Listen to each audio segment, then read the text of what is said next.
En 1942, il complète son dispositif par la mise en place d'un nouveau syndicat des enseignants norvégiens auquel tous les professeurs doivent adhérer. Ce syndicat doit devenir une organisation pilote préparant l'édification d'un État corporatif de type fasciste, base de la nouvelle Norvège.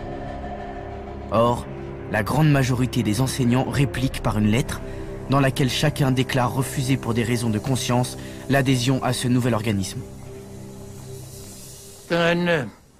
2-3 semaines plus tard, je devais partir au travail, à l'école.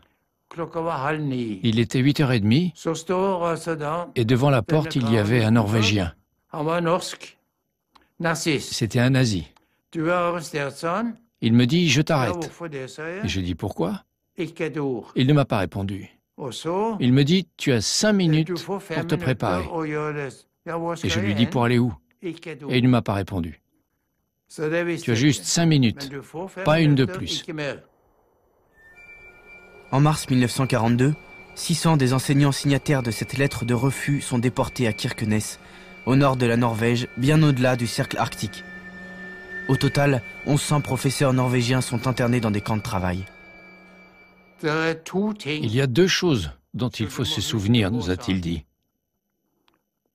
La première, quand tu rencontres un garde allemand, qu'il soit un soldat de 2e classe ou un officier, il faut enlever sa casquette.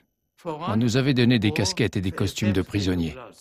Il faut enlever ta casquette à 3 pas de lui et la remettre 5 pas plus loin. Ça, il faut le faire. Si tu ne le fais pas, tu seras frappé. L'autre chose, quand tu vas travailler, il faut toujours être courbé. Tu n'as pas besoin de faire quoi que ce soit, mais il faut être courbé. Si tu gardes le dos droit, tu seras frappé.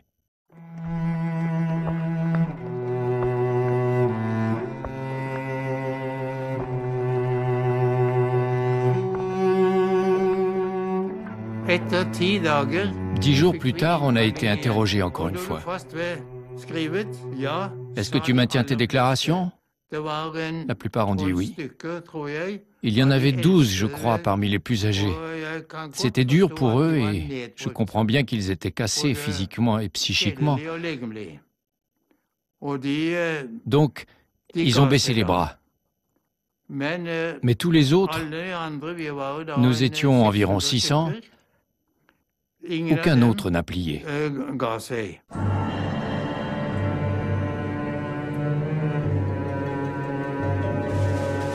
En Pologne, les plans d'Hitler sont différents du reste de l'Europe occidentale. Il ne cherche pas à nazifier le pays, il envisage tout simplement de l'asservir. Après l'élimination de l'intelligentsia dès les